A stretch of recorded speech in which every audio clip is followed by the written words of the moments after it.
लेकिन आज की रात सुमन की चीखों को सुनने वाला वहां पर कोई भी नहीं था।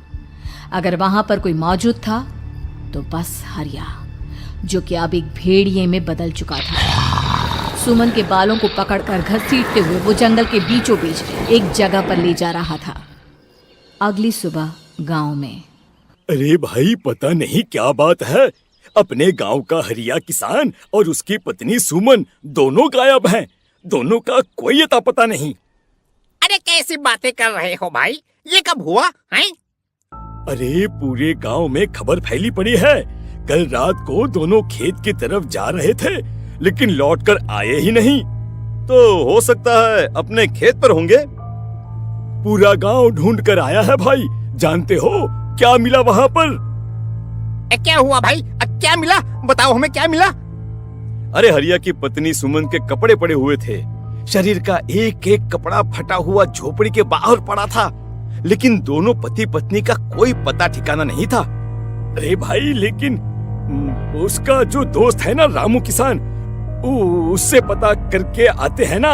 अब तक तो दोनों साथ ही खेत पर जाया करते थे। हाँ, हमें उसके घर जाना चाहिए भाई। चलो वहाँ चलते हैं, चलो। वो सारे लोग रामू के घर पर पहुंचते हैं। रामू अपने घर के बाहर बैठकर हुक्का पी रहा था। आज सारे के सारे लोग टोली बनाकर मेरे घर क्यों आ रहे हैं? क्या कोई मर गया क्या भाई? अरे कैसी बातें कर रहे हो? तुम्हारा सबसे अच्छा दोस्त हरिया और उसकी पत्नी गायब है और तुम यहाँ बैठकर हुक्का पिए जा रहे हो हैं? रामू ने अजीब सी नजरों से उन सब गांव वालों की तरफ देखा, जिसकी वजह से वो लोग एक बार के लिए डर गए। गायब है? अरे गायब नहीं है, मुक्ति मिल गई है। उन दोनों को मुक्ति मिली है। इस दुनिया में आकर हर इंसान पाप करता है और उसे उसके पापों के लिए मुक्ति मिलना बहुत जरूरी है। अरे ये कैसी बहकी बहकी बातें कर रहे हो भाई, हैं? और इसका चेहरा अजीब सा क्यों लग रहा है? लगता है दोस्त के मरने का गम बैठ गया है। पागल हो गया है शायद ये पागल। ये बात सुनते ही रामू चीख कर जोर से चिल्लाते हुए कहता है, पागल मैं नहीं हूँ, पागल तुम सब हो।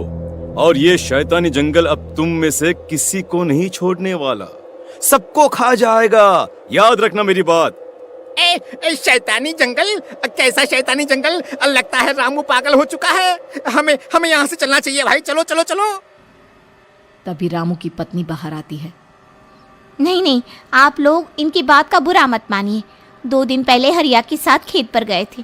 जब से वहाँ से आए हैं तब से ऐसी ही बातें कर रहे हैं।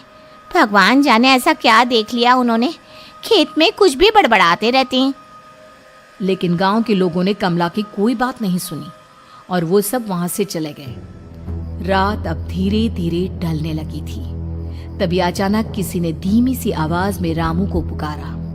रामू, आ जाओ, मैं तुम्हारा इंतजार कर रहा हूँ। और सुनो, अपनी पत्नी को साथ लेकर आना, नहीं तो काम अधूरा रह जाएगा।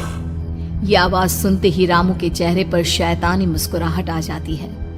वो धीमे कदमों से अपने घर के अंदर आता है। क्या हुआ?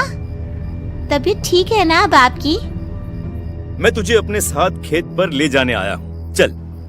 मैं तुम्हारे साथ कहीं नहीं जाने वाली। मुन्ना गहरी नींद में सो रहा है और उसे अकेला छोड़कर मैं तुम्हारे साथ खेत पर नहीं आ सकती। वैसे भी तुम्हारे उन खेतों में भगवान जाने कौन सा राक्षस घूम रहा है, मुझे तो डर लगता है। रामू गुस्से में दांत पीसता अपनी झोपड़ी से बाहर आ जाता है और कमला गहरी नींद में अपने बच्चे के साथ सो जाती है। तभी अचानक रात को रामू की झोपड़ी के ऊपर एक साया वही गाना गुनगुनाते हुए घूमने लगता है जो हरिया के मोबाइल में बजा करता था। मैं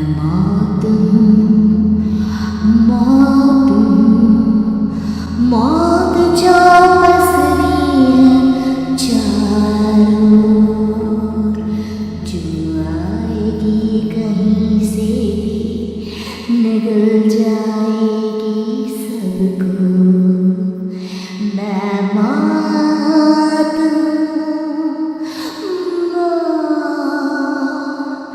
अब मैं छोड़ूंगी नहीं किसी को।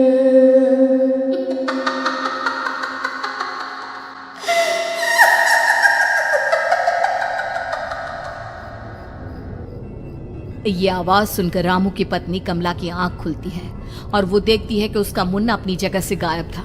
कमला चीखते हुए बाहर दौड़ कर आती है। वहां पर उसने देखा कि रामू ने अपने बच्चे को झोपड़ी के बाहर एक पेड़ से उल्टा लटकाया हुआ था और उसका बच्चा चीख चीख कर रो रहा था।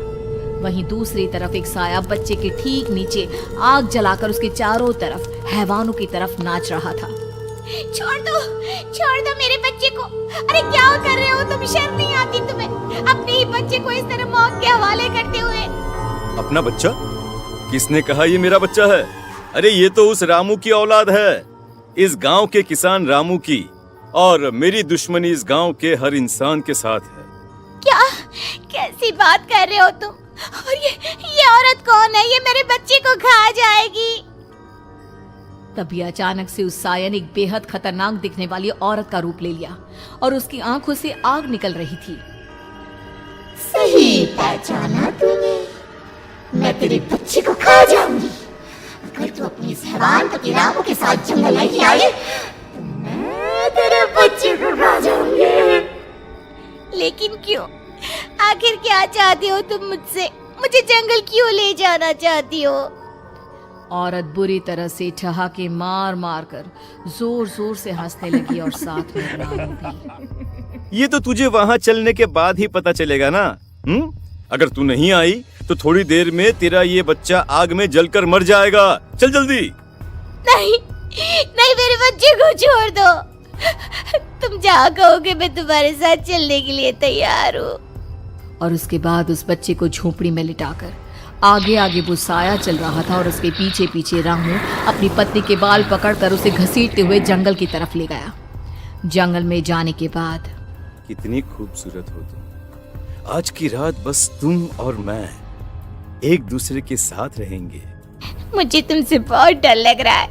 तुम्हें क्या हो गया है? तुम तो बिल्कुल ठीक थे। वो होगा जो हमारे बीच होना चाहिए। तो आओ अपने आप को मेरे हवाले कर दो। कमला ने डर की वजह से अपनी दोनों आंखें कसकर बंद कर ली थी। रामू ने बुरी तरह से चीख कर कमला से कहा, आंखें खोलो अपनी और मेरी तरफ देखो। कमला ने जैसे ही अपनी आंखें खोली उसने देखा कि रामू एक खतरनाक खूनी हैवान में बदल चुका था। कौन हो तुम? जाने दो मुझे। क्या चाहते हो मुझसे? वही जो एक आदमी एक औरत से चाहता है। मैं तुम्हारा पति रामू नहीं बल्कि इस जंगल का एक भेड़िया हूँ और आज की रात तुम्हारे खून से अपनी प्यास बुझा जाऊं। और उसके बाद वो जंगल कमला की दर्दनाक चीखों से गूंज उठा। अगली सुबह कमला के कपड़े भी जंगल में उसी तरह पाए गए जैसे कि सुमन के पाए गए थे। इस घटना के बाद पूरे गांव में दहशत का माहौल था। अपने माँ बाप की मौत और गांव में हो रहे इस तरह की घटनाओं की खबर सुनकर किशन शहर से गांव लौट आया था। अपने माँ बाप की बेदर्द मौत की वजह से वो बहुत परेशान था। तभी अचानक उसे अपने घर में खाट के नीचे पड़ा हुआ वो मोबाइल फोन मिला जो उसने अपने पापा हरिया को गिफ्ट किया था। अरे कितने प्यार से पापा के लिए मोबाइल फोन लेकर आया था। इसे एक दिन भी काम में नहीं ले पाए। और आखिर कौन है जो गांव में इस तरह की हत्याएं कर रहा है? क्या है इन सब के पीछे? क्या है? मुझे पता करना ही होगा, वरना एक दिन पूरा का पूरा गांव खाली हो जाएगा। इस गांव में एक भी जिंदा इंसान नहीं बचेगा। गांव के लोगों की मदद करने के इरादे से किशन अपने गांव से दूर एक दूसरे गांव में बहुत बड़े तांत्रिक के पास मिलने के लिए गया। तांत्रिक बाबा, अब आप ही कुछ उपाय बता सकते हैं। भगवान जाने हमारे गांव को किसकी नजर लग गई है। नजर नहीं लगी है, किसी ने तुम्हारे गांव को बद्दुआ दी है। किसी सताई हुई आत्मा का प्रकोप है और अब वो पूरे गांव में किसी को नहीं छोड़ेगी जब तक उसकी आत्मा को शांति नहीं मिल जाती। अरे लेकिन ऐसा कौन है बाबा? किसकी आत्मा है और कैसे मिलेगी उसे शांति? मौत है, मौत कहीं से भी आएगी और सबको निगल जाएगी। इससे बचने का सिर्फ एक ही उपाय है, लेकिन उस उपाय को करना आसान नहीं होगा। जो भी उस उपाय को करने की कोशिश करेगा उसकी जान जा सकती है। भले ही मेरी जान चली जाए, लेकिन मैं अपने गांव के लोगों की जान बचाने की पूरी कोशिश करूंगा बाबा। तो ठीक है फिर, अगली अमावस की रात जैसा मैं कहता हूँ वैसा ही करना। अमावस की रात तांत्रिक के बताए अनुसार किशन अपने साथ केरोसिन लेकर जंगल की तरफ चल पड़ा। उसके हाथ में देवी के मंदिर का सिंदूर भी था। किशन जंगल के बीचों बीच पहुंचा। ये देखकर उसकी आंखें फटी की फटी रह गई। वहां एक उबलते पानी का तालाब था और कई लोगों की लाश लटक रही थी। किशन के माँ बाप की लाश भी वहीं थी। माँ, बापू, क्या हो गया? ये क्या हो गया? तभी वहां पर एक औरत और आदमी आते हैं। उन्हें देखकर किशन चौंक जाता है। गोपाल काका, आपकी तो 5 साल पहले मौत हो गई थी। और निर्मला काकी, आप? मौत तो हो गई थी, लेकिन तुम ये नहीं जानते कि हमारी मौत कैसे हुई थी। क्या कहना चाहते हैं आप? कुछ नहीं, बस ये जान लो कि अब इस गांव में कोई जिंदा नहीं बचेगा। लेकिन क्यों काकी? क्योंकि 5 साल पहले इन गांव वालों ने मुझे डायन बताकर पत्थर मार मार के मार डाला। मेरी कोई गलती नहीं थी। गांव का एक बच्चा क्या लापता हुआ, सारा इल्जाम मेरी पत्नी पे डाल दिया। और जब मैंने निर्मला की जान बचाने की कोशिश की तो मुझे भी मार डाला। आपके साथ ये बहुत गलत हुआ काकी, लेकिन आप जो कर रहे हैं वो भी सही नहीं है ना? तुम यहाँ से चले जाओ वरना तुम भी नहीं बचोगे। हमारी आत्मा पिछले 5 साल से मुक्ति के लिए भटक रही है।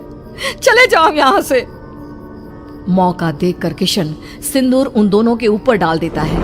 उनका शरीर जलने लगता है और वो भयानक तरीके से चिल्लाने लगते हैं।